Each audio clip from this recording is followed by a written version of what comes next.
with intellect, and courage is molded into leadership. Pakistan owes its peace to you and offers you its deepest gratitude. I also extend a special welcome to our guest officers from brotherly and friendly countries, and I would like to say a sentence. Akhwan al-Kareem min al-Iblad al-Islamiyya taban min al-Mamlakat al-Saudiya wa Iraq ahlan wa sahlan wa marhaba bikum. Antum dayoof lakin ikhwan shaqiq. Alhamdulillah. Your presence here is a reflection of the excellent ties that we are privileged to enjoy with our friendly countries. Let me commend the Commandant of this great seat of learning for maintaining the highest standard of training and extend my heartiest congratulations to the course participants for the successful completion of your training. Ladies and gentlemen, today the threats we face are no longer limited to conventional battlefields. They are multifaceted, ranging from kinetic warfare to cyber attacks, economic coercion, to disinformation campaigns and hybrid threats that challenge both our borders and our ideological frontiers. The recent Indian aggression against Pakistan, violating our territorial integrity and targeting our innocent civilians, was not merely countered successfully, but instead we succeeded in turning the tables on those who are dreaming of establishing a new norm. On the diplomatic front, our offer of a neutral, independent, and credible investigation into the so-called Pahalgam terrorist incident was brushed aside by India, that knew fully well that such an investigation would only uncover the ugly truth. With its false allegations exposed, India resorted to unleashing its missiles against Pakistan on 6th of May. Our response, both on the ground and in the air, left India completely baffled and shell-shocked, particularly after its Air Force lost several of their highly prized aircrafts and missile defense system. The Indian leaders had no option but to concoct patently false explanation for their losses. India tried sneaking in once again in the wee hours of 10th May, but their frustration was obvious, loud and clear.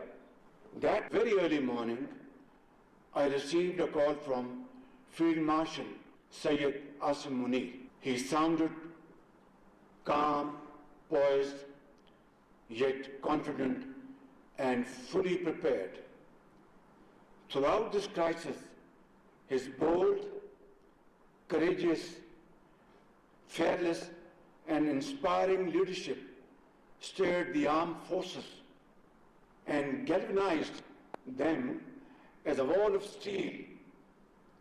Surely he has entirely earned the rare title of Field Marshal. Our counter-strike Operation Bunyanum Marsus destroyed the enemy's defenses and shattered the myth of their military might. I must also acknowledge the heroics of our Air Force, led by Air Chief Marshal Zahir Ahmed Babar, who displayed exemplary professionalism in downing enemy jets with precision and accuracy.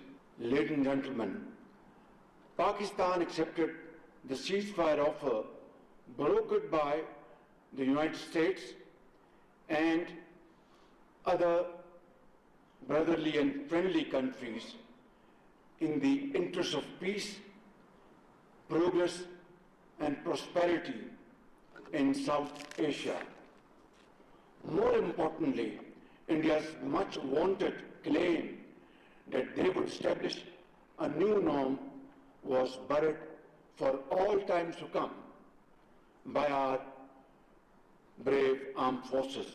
On top of it, these claims were ridiculed by the Indians themselves. In fact, Pakistan had given India a bloody nose as it suffered a serious setback in both warfare and finest diplomacy. The unprecedented synergy of our armed forces, the civilian leadership, and the indomitable spirit of our people, steeled by our faith in the infinite mercy of Allah subhanahu wa ta'ala, granted us a glorious victory that will echo through the annals of history. In fact, it is Pakistan that has established a new norm in its relationship with India. Henceforth, we shall not allow her to behave in an arrogant and haughty manner ever again, inshallah. And if and when it does so, we will respond with full force. Nor will we ever allow India to weaponize water by holding the Indus Water Treaty in abeyance. This is an absolute red line for us. I must mention, and without mincing words, that while we have succeeded on the military front, Pakistan continues to face major challenges in the fields of economy and governance as well. Let me recall back in April 2022, when I assumed the office of Prime Minister for a short while, about 16 months, just to illustrate the gravity of the situation at that point in time. International banks were refusing our letters of credit for our vital imports like energy and other very important imports linked to Pakistan's well-being. Another most serious was the threat of international lending agencies of walking away from what they perceived agree on a way forward. And as a result of that meeting in Paris, in July 2023, we were able to sign a standby agreement with IMF, which averted an impending economic meltdown. Allah was absolutely, infinitely merciful and kind. Then again, assuming office now in March 2024, we lost no time to introduce major reforms, coupled with cast iron guarantees to the lending agencies that we would not shy away from undertaking difficult, tough, but very relevant, deep-rooted structural changes in our system and our administrative organization. And we undertook those very difficult decisions, and through that we were able to calm those fears of our lending partners. Today, alhamdulillah, we are witnessing the fruits of those sacrifices made by the common man of Pakistan. Inflation has plummeted from 38% to 0.3%. Our rupee stands stable. Official foreign exchange reserves have crossed $11 billion, and galloping interest rate, which was 22.5% in 2022, have come down to 11%. Simply put, a reduction of 50%. But my very respected officers, these achievements, significant as they are, represent only the beginning of a very arduous, difficult, thorny journey towards progress and prosperity. On the way, we will meet huge challenges like mountains, rivers. We'll have to surmount them. We'll have to cross those rivers through commitment, unwavering commitment to our nation, to our people. And that will require sacrifices, sweat and blood. Without that, no nation on the face of the earth was able to stand up from the ashes of defeat and touch the zenith of glory. Alhamdulillah, Pakistan at this point in time is flying high. Our morale is very strong. Our armed forces, with Allah Almighty's blessings and your wonderful, excellent professionalism and the nation's total support behind you, we have won a war against an enemy which was, in the eyes of our detractors, was unthinkable. But we have converted this unthinkable into a reality. And that is, I think, our finest hour in our history. But now is the time to use this moment and convert this moment into something this nation has been longing for, praying for, that when that hour would arrive, when Pakistan's economic progress and prosperity would be not only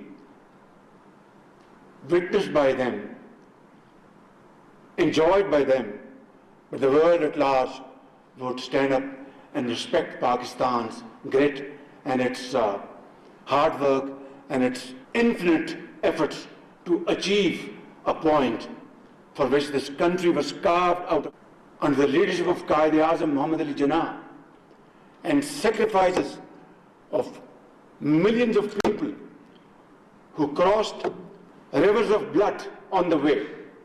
They lost everything in terms of human lives and properties in this ardent hope that we will reach our destination, Islamic Republic of Pakistan, carved out of India with these great sacrifices, and they will enjoy a life according to their hard work, merit in the society.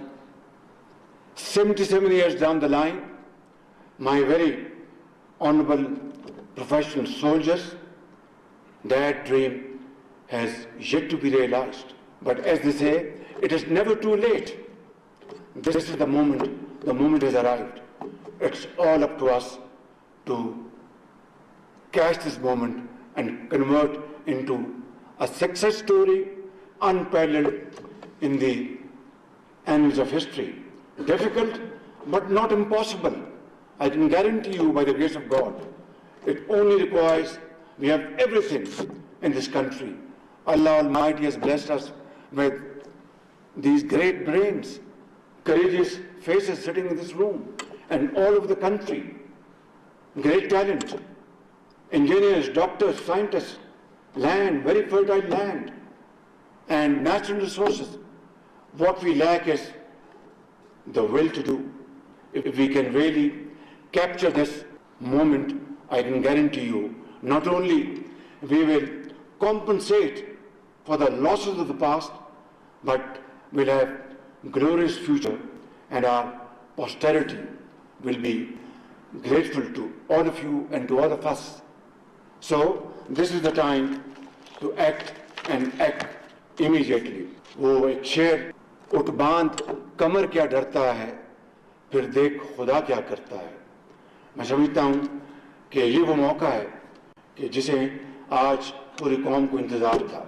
I will just highlight a few indicators that as compared to last year, our revenue collection is more than 28% than last year.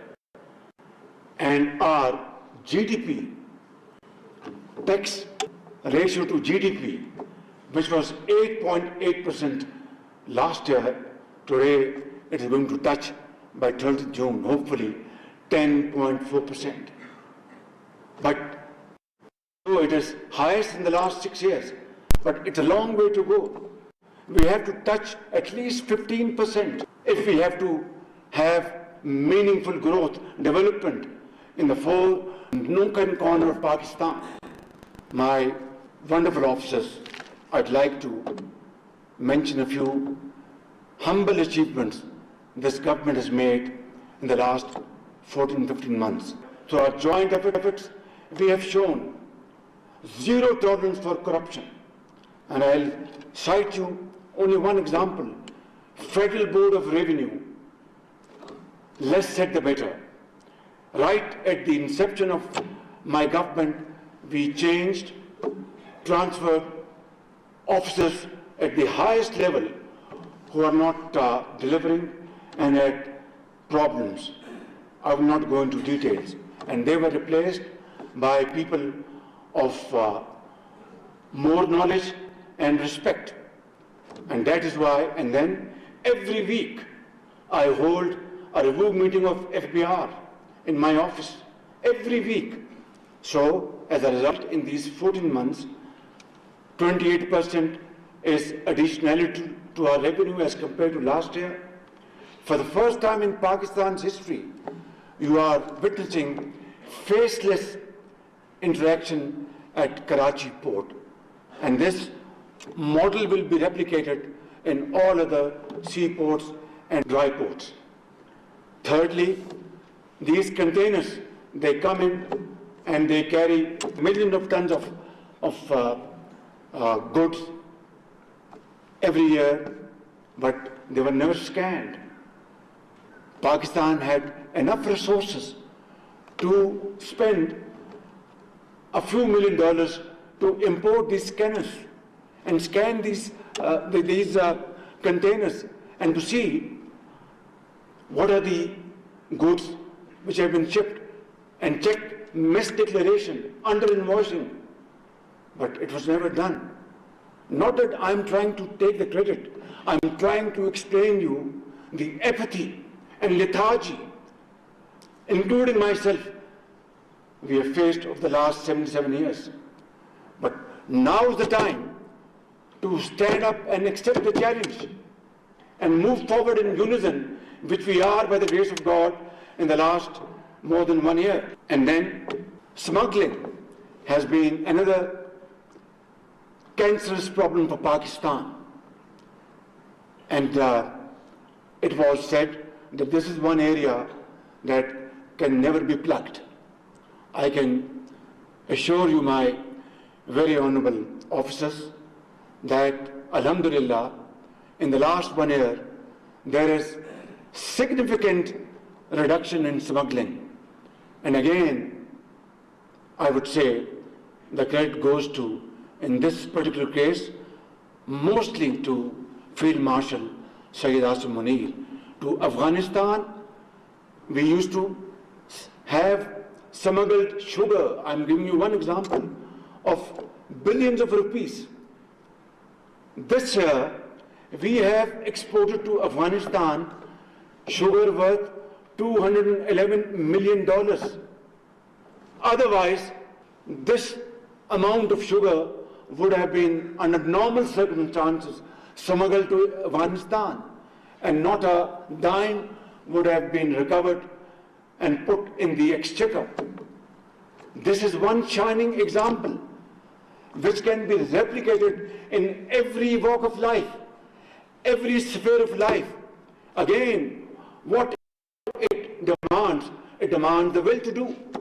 Otherwise, we have the sun to convert this land into the most beautiful and most progressive land around the globe. Then, in power sector, there is massive leakage, pilferage, चोरी होती है बिजली 500 अरब रुपए की साल की. फिर वो IPPs, they have made their profits. This is the first time that these IPP agreements have been renegotiated, and coupled with other steps we have taken. Alhamdulillah, 2 months ago, I announced a respite of rupees 7 per unit in electricity tariff across the board. So these examples I have quoted here not to impress you, but for your kind consideration that this is how nation can be built by the grace of God. Then we are moving in crypto and blockchain technologies. We are fast moving towards motion of information technology, spending huge sums of monies to train our HR.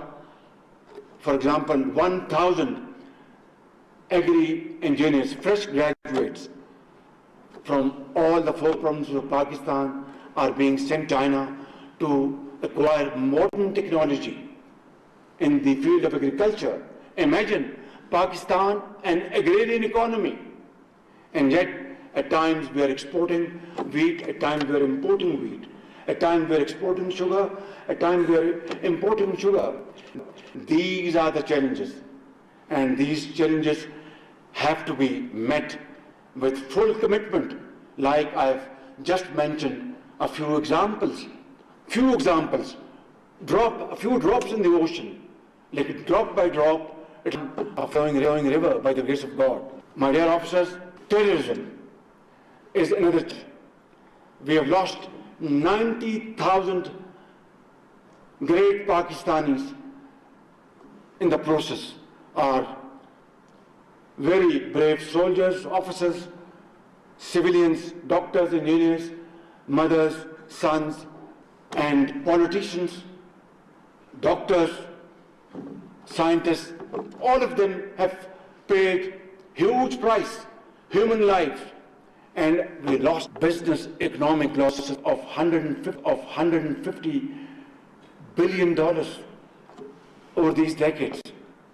And I think there cannot be a bigger manifestation of our commitment to which has researched back in 2018 in KP, here in Balochistan, and sparsely some on other parts of Pakistan, again paying their lives to defeat this menace. Today again, you are standing before this menace, and inshallah, through your great efforts, inshallah, we will be able to overpower scoundrel for all times to come, inshallah. Another 2 points on diplomatic front.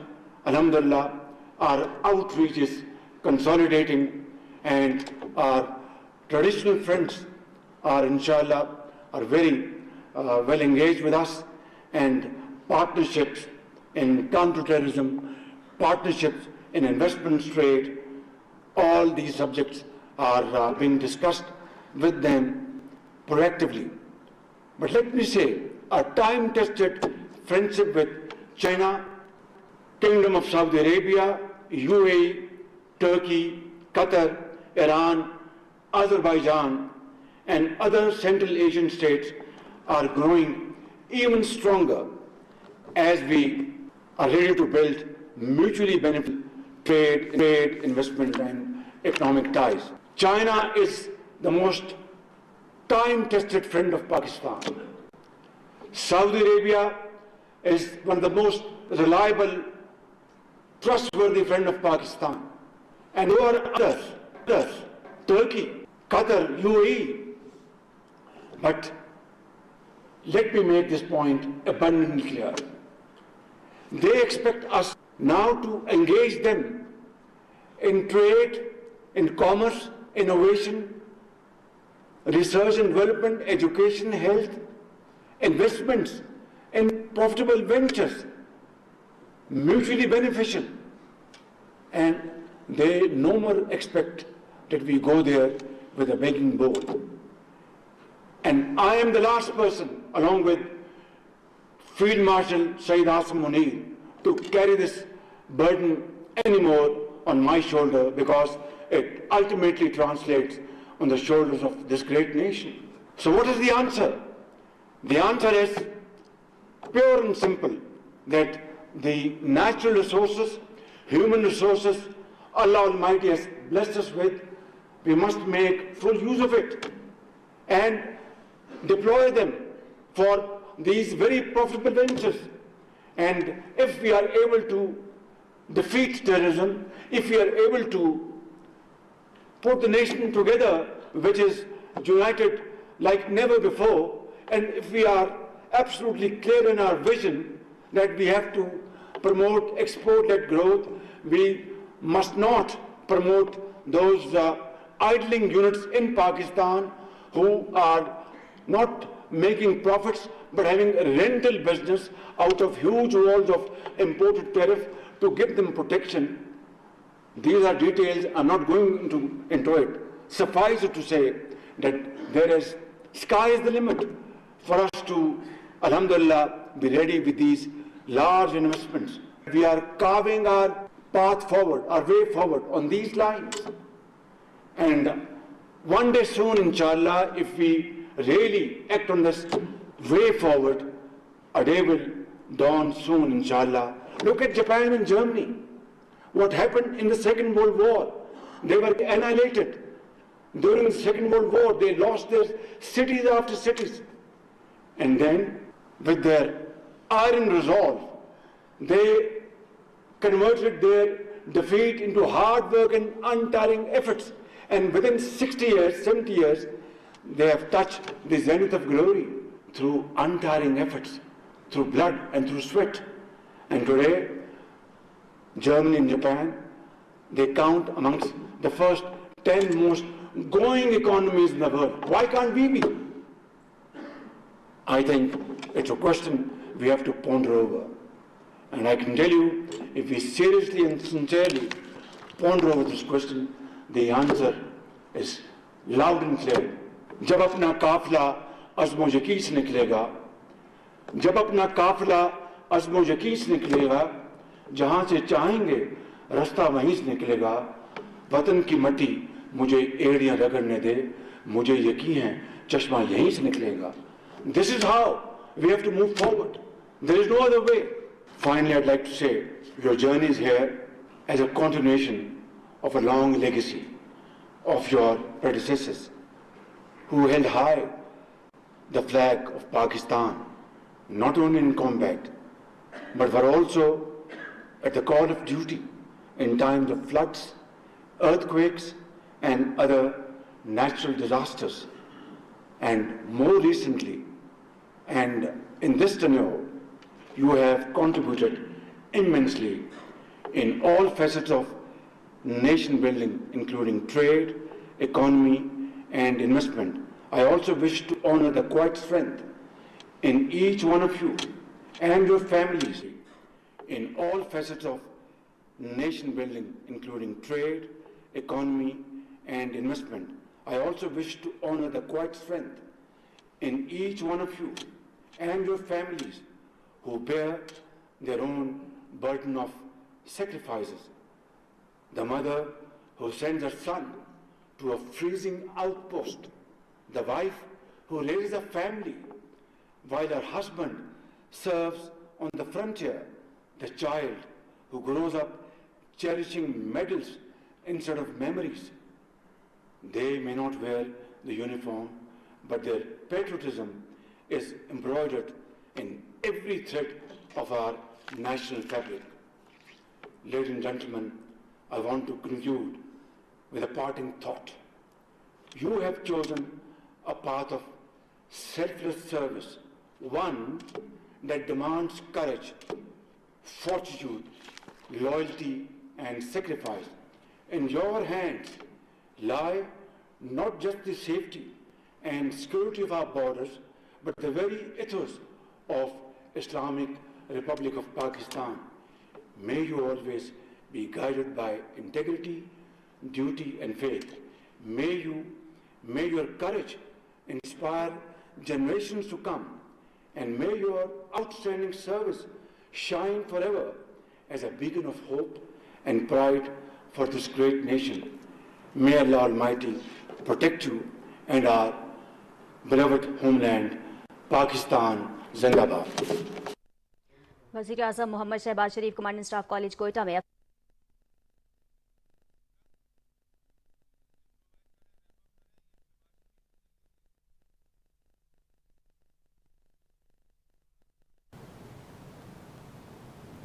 वज़ीर आज़म शहबाज शरीफ खिताब कर रहे थे। उनका कहना था